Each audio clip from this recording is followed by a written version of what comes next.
Salut à tous, c'est Mika, je fais partie de la team Enix. Je suis un petit peu un membre de l'ombre parce que c'est la première fois qu'on me voit. Je suis ici avec vous aujourd'hui pour vous présenter mon deck Mec Chevalier. Deck à gros potentiel à mes yeux en tant que deck rogue.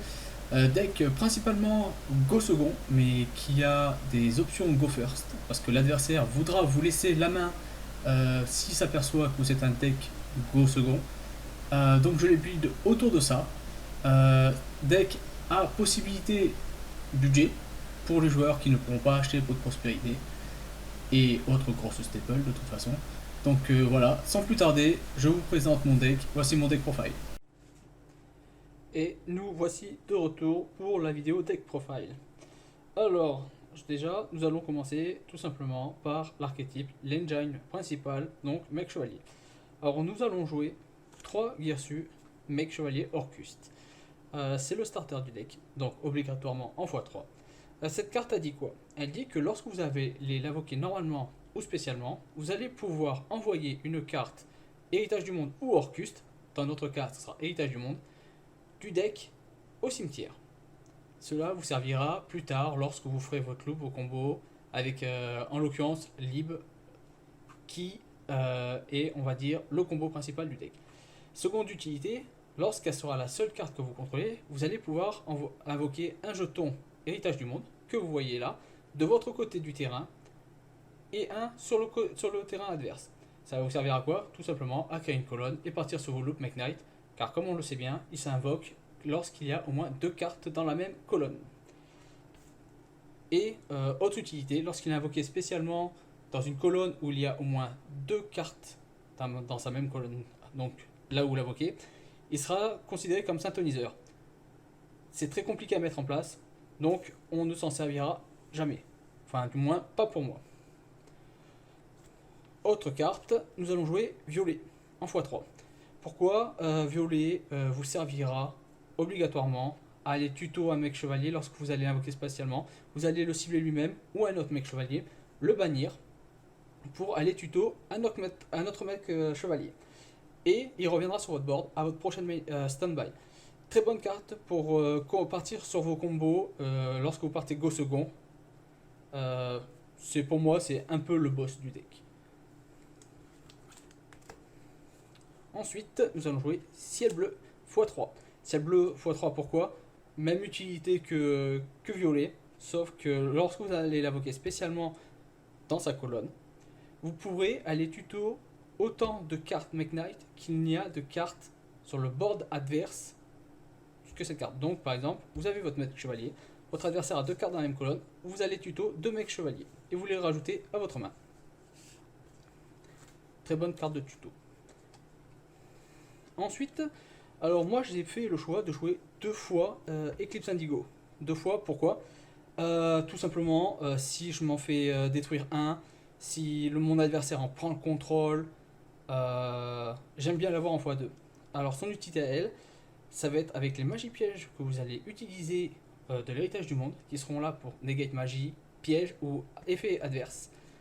Son effet rapide, c'est tout simplement de pouvoir déplacer le mec chevalier, peu importe lequel, pas forcément lui, un mec chevalier que vous contrôlez, sur une autre colonne.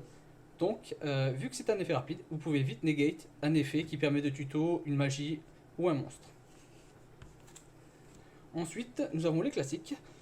Rouge, qui est là pour détruire un monstre adverse dans la même colonne où il est invoqué, en bannissant un mec chevalier du cimetière. On a le jaune qui est là pour détruire les magies pièges, pareil, en bannissant un monstre mec chevalier du cimetière, dans la même colonne où il est invoqué.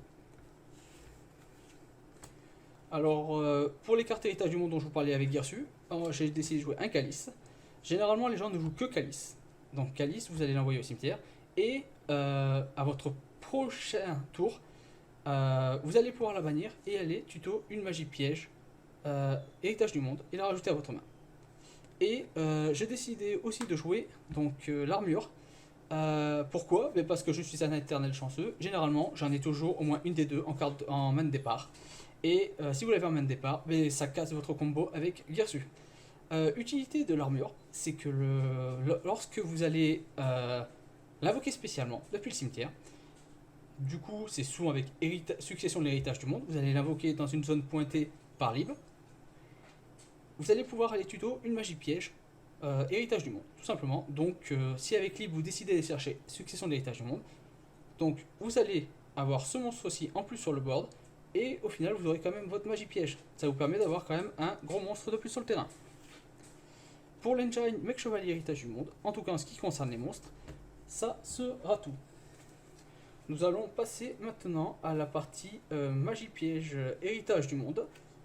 En ce qui concerne une carte très utile, mais qui a quand même ses défauts, nous allons parler de mémoire d'héritage du monde. Cette carte va vous permettre d'invoquer spécialement un mec chevalier du deck sur le terrain. Mais à la fin du tour, la carte que vous avez invoquée reviendra à votre main. Et en l'utilisant, par contre, vous vous bloquez en mec chevalier. Vous ne pourrez invoquer que du mec chevalier. Donc cette carte-ci, généralement, moi, je l'utilise, on va dire, pendant le tour adverse, en tant que magie rapide. Déjà, pourquoi? Parce que moi, mon tour, je vais la 7 et ça va me permettre de faire des colonnes pour invoquer mes mecs chevaliers. Et si vous avez les magies pièges, vous avez utilisé l'effet d'éclipse, vous allez faire, hop, magie rapide. Vous allez invoquer spécialement un mec chevalier dans la colonne de la magie piège ou du monstre adverse, vous bloquez l'effet, et c'est terminé. Voilà. Pour moi, son utilité première, c'est cela. Donc, succession de l'héritage du monde en x1, le petit monstre reborn dans une zone pointée par un monstre lien, je vous en ai parlé tout à l'heure. Alors, clé de l'héritage du monde en x1. Alors, cette carte va vous permettre d'aller reprendre en main un mec chevalier qui est banni. Généralement, on récupère violet, mais c'est pas spécialement utile. Mais cette carte-là est là pour empêcher l'adversaire d'activer ses effets de piège, tout simplement, dans les colonnes d'un mec chevalier. Nous avons la même en piège pour les cartes magie, chuchotement de l'héritage du monde. En plus de bloquer donc, la déclaration d'effet des magies dans les mêmes colonnes qu'un Mech Knight, lorsque vous l'activez, vous allez pouvoir ajouter 1000 points d'attaque et de défense sur le Mech Knight que vous avez choisi. Effet pas spécialement utile, il n'est pas là pour ça, il est surtout là pour bloquer les magies. Et ensuite, j'ai choisi de jouer Secret de l'héritage du monde que en x2. Cette carte-ci, ça va être un monstre reborn d'un monstre de minimum niveau 5, donc, qui n'est pas limité au mec chevalier. Vous allez pouvoir, par exemple, aller chercher faux artefact qui est dans votre cimetière, le réinvoquer spécialement sur votre terrain. Vous allez pouvoir aller chercher DPE, le remettre sur votre terrain, etc. Et son deuxième effet, c'est que votre adversaire ne pourra pas déclarer d'effet de monstre dans la même colonne qu'un Mech Knight. C'est très très très fort. Quand on ne connaît pas l'archétype, vous pouvez créer la surprise. Ensuite, j'ai décidé de jouer l'engine DPE sans Anaconda, parce que bien sûr je fais la vidéo après la banlist. Est-ce que j'ai vraiment utilité de jouer DPE? Je vous dirais que non. Je le joue, ça peut être une win condition supplémentaire. Et grâce à ces deux petits héros, nous allons pouvoir piocher 2. C'est pas négligeable. Mais voilà, pour un joueur budget qui veut faire le deck, ce n'est pas nécessaire du tout de le jouer. Je vais ensuite jouer Plumeau de Dame Harpie. Pourquoi? Bah, tout simplement parce que c'est une pète MP, vous nettoyez le board adverse. Les joueurs Edlich et les joueurs SS n'aiment pas spécialement la carte, donc ça fait toujours plaisir. Appelé par Atom x1, tout simplement parce que c'est trop fort, on va pas se mentir. Très très très bonne carte. Alors, encore une fois, pour le joueur budget, ça sera pas spécialement très bon pour vous, mais pot de prospérité x3. Vous pouvez tout simplement le remplacer par pot des désirs en x2 plus un gobelin upstart pour piocher, ça ira. J'ai choisi pot de prospérité, ça va m'ouvrir des possibilités de jouer Go First. Lorsque je n'aurai pas Girsu en main de départ, ça m'ouvre les possibilités. Voilà, ça augmente mes chances de pouvoir partir Go First sans, on va dire, sans avoir peur de briques complètement. Parce que lorsque l'adversaire va voir que je joue Go second, il va me laisser partir en deuxième manche si jamais je gagne la première. Donc très très très utile. Ensuite, nous allons jouer Lightning Storm en x2. Remplaçable tout simplement par Cyclone Cosmique pour les joueurs budget. Et que je side toujours à la place d'orage foudroyant lorsque je pars Go First, parce que sa condition d'utilisation est assez restreinte. En Go First, pour moi, elle n'a quasiment aucune utilité. Mais elle est là pour nettoyer le board adverse. Magie piège ou monstre, c'est toujours sympa. Autre carte bien plaisante et qui gêne bien l'adversaire, Darkoul No More. Tout le monde connaît son effet, pas besoin d'expliquer. Vous n'allez pas faire de dommages à votre adversaire, mais grâce à ça, vous pourrez certainement faire votre loop et nettoyer son board sans avoir peur d'être negate, du moins par un monstre. Autre petite staple, nos petits kaiju, meilleure carte du jeu, bien sûr. Tout simplement, elle ne peut être, son invocation ne peut être negate que par un seul monstre que personne ne joue. Donc très bien pour vous débarrasser d'un gros monstre, d'une chimère qui est jouée par Branded, d'un DPE, d'une baronne, etc. etc.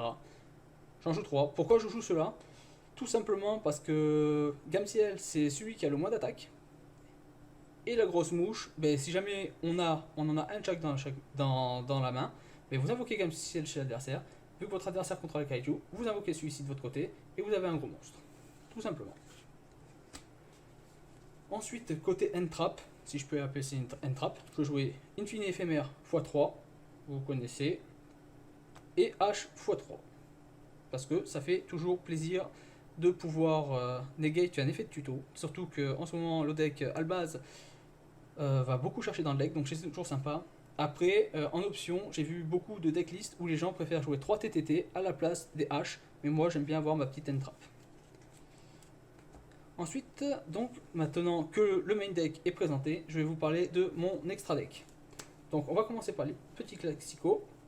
Donc, Étoile du matin, donc l'alien de Mech Knight. Cette carte, elle dit que vous pouvez tout simplement vous défausser d'un mec chevalier et aller chercher une carte héritage du monde de votre deck, vous la rajoutez à votre main. Autre utilité, lorsque vous allez l'invoquer, cette carte ne peut pas être détruite au combat par un monstre qui n'est pas dans sa colonne et vous ne prenez aucun dommage de combat. Mais lorsqu'elle est invoquée, en fait, c'est tous vos mecs chevaliers qui sont dans une colonne différente d'un monstre qui l'attaque qui ne peut pas être détruite au combat, et pareil pour les dommages de combat. D'où aussi Eclipse, donc, dont je vous parlais tout à l'heure. Imaginons ceci est Eclipse. Votre adversaire a son monstre, il décide d'attaquer Eclipse pour le détruire, effet rapide Eclipse, vous le décalez, Eclipse reste sur le terrain. Ensuite, du coup, nous allons jouer la carte dont je vous parlais tout à l'heure aussi, Lib, en x2. Lib, vous allez la jouer, et elle va dire que lorsque elle est invoquée spécialement par lien sur votre terrain et qu'il y a une carte héritage du monde, donc l'une ou l'autre, ou même les magies pièges, celles-ci vous les envoyez dans le cimetière via l'effet de Girsu, mais si vous avez envoyé, vous avez défaussé une magie piège, vous l'invoquez. Et ça dit que du coup, vous pouvez rajouter, directement poser depuis le deck sur votre terrain une magie piège héritage du monde.